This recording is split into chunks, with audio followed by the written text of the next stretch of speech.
नाज़रीन ग्रामी, बस पहाड़ी इलाके से गुजर रही थी। अचानक बिजली चमकी, बस के करीब आई और वापस चली गई। बस आगे बढ़ती रही। आध घंटे बाद बिजली दोबारा आई, बस के पिछले हिस्से की तरफ लपकी, लेकिन वापस चली गई। बस आगे बढ़ती रही। बिजली एक बार फिर आई और वो इस बार दाईं साइड पर हमला आवर हुई, लेकिन तीसरी बार भी वापस लौट गई। ड्राइवर समझदार था, उसने गाड़ी रोकी और ऊंची आवाज में बोला, भाइयों, बस में कोई गुनाहगार सवार है, ये बिजली उसे तलाश कर रही है। हमने अगर उसे न उतारा तो हम सब मारे जाएंगे। बस में सरासीमगी फैल गई और तमाम मुसाफिर एक दूसरे को शक की नजरों से देखने लगे। ड्राइवर ने मशवरा दिया, सामने पहाड़ के नीचे दरख्त है, हम तमाम एक एक करके उतरते हैं और उस दरख्त के नीचे खड़े हो जाते हैं। हम में से जो गुनाहगार होगा, बिजली उस पर गिर जाएगी और बाकी लोग बच जाएंगे। ये तजवीज काबिल अमल थी। तमाम मुसाफिरों ने इत्तेफाक किया। ड्राइवर सबसे पहले उतरा और दौड़कर दरख्त के नीचे खड़ा हो गया।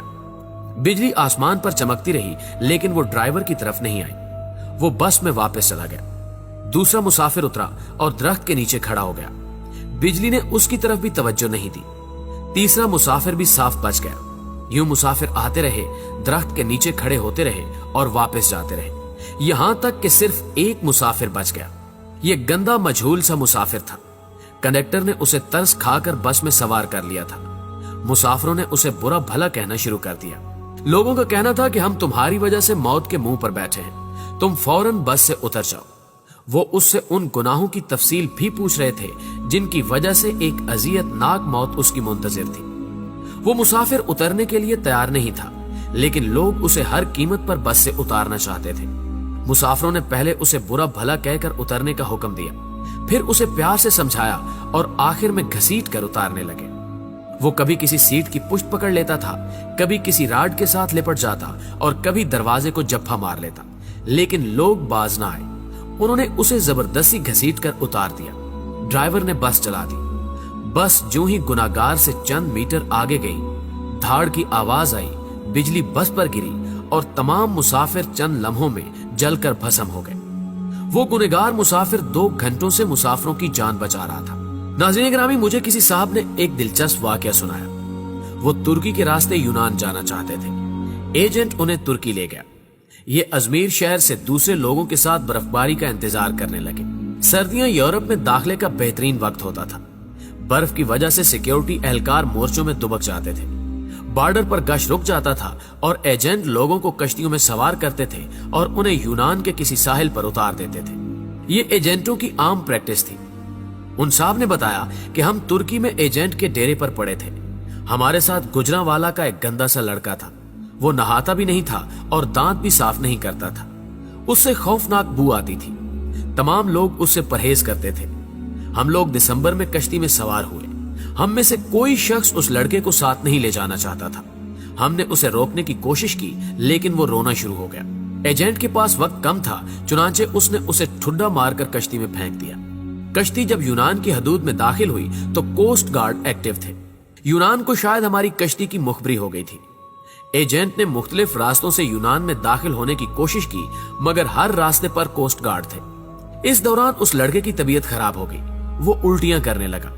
हमने एजेंट से एहतजाज शुरू कर दिया। एजेंट टेंशन में था, उसे गुस्सा आ गया। उसने 2 लड़कों की मदद ली और उसे उठाकर यख पानी में फेंक दिया। वो बेचारा डुबकियां खाने लगा। हम आगे निकल गए। हम अभी आध किलोमीटर आगे गए थे कि हम पर फायरिंग शुरू हो गई। एजेंट ने कश्ती मोड़ने की कोशिश की। कश्ती अपना तवाजुन बरकरार न रख सकी और वो पानी में उलट गई। हम सब पानी में डुबकियां खाने लगे। मैंने खुद को सर्दी, पानी और खौफ के हवाले कर दिया। मेरी आंख खुली तो मैं अस्पताल में था।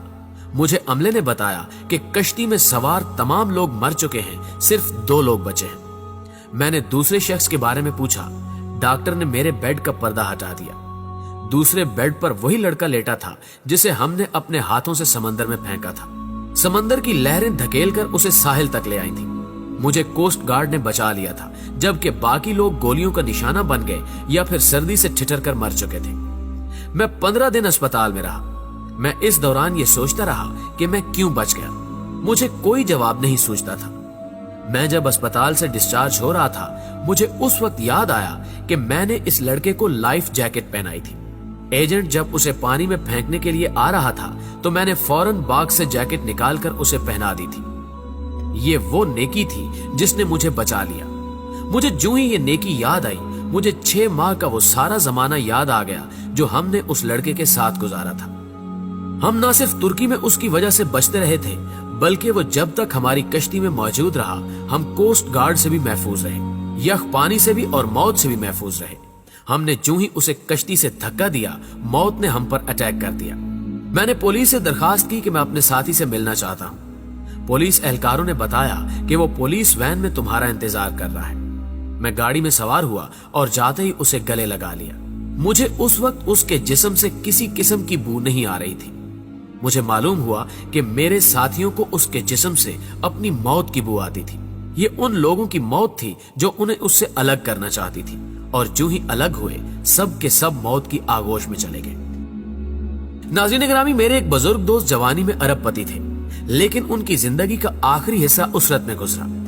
मुझे उन्होंने एक दिन अपनी कहानी सुनाई। उन्होंने बताया कि मेरे वालिद मिल में काम करते थे, गुजारा मुश्किल से होता था।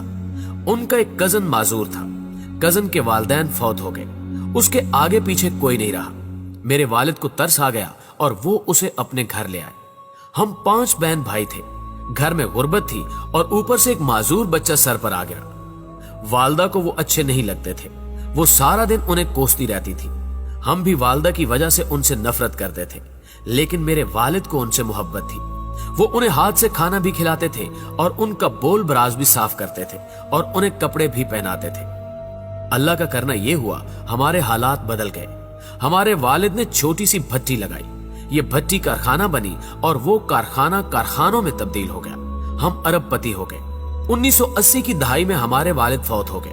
वो चचा तरके में मुझे मिल गए। मैंने उन्हें चंद माह अपने घर रखा, लेकिन मैं जल्द ही तंग आ गया।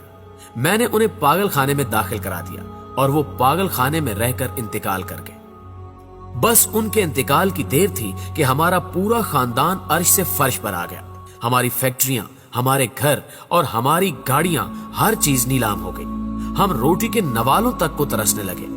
हमें उस वक्त मालूम हुआ कि हमारे माजूर चचा हमारे रिज्क की जमानत थे। हम उनकी वजह से मोहल्लों में जिंदगी गुजार रहे थे। वो गए तो हमारी जमानत भी खत्म हो गई। हमारे महल हमसे रुखसत हो गए और हम सड़क पर आ गए। प्यारे दोस्तों, ये तीनों वाकयात आपके लिए हैं। हम नहीं जानते कि हम किन लोगों की वजह से जिंदा हैं, हम किन की वजह से कामयाब हैं और हम किन की बदौलत मोहल्लों में जिंदगी गुजार रहे हैं। हम ये भी नहीं जानते कि हम किसको बस से उतारेंगे, हम किसको कश्ती से बाहर फेंकेंगे और हम किसके खाने की प्लेट उठाएंगे, और वो शख्स हमारा रिज्क, हमारी कामयाबी और हमारी जिंदगी साथ ले जाएगा। हम हरगिज नहीं जानते, लिहाजा हम जब तक उस शख्स को पहचान नहीं लेते, हमें उस वक्त तक किसी को बस, कश्ती और घर से निकालने का रिस्क नहीं लेना चाहिए, क्योंकि हो सकता है हमारे पास जो कुछ हो वो सब कुछ उस शख्स का हो, और अगर वो चला गया तो सब कुछ चला जाए, हम न रहे, मट्टी का ढेर बने।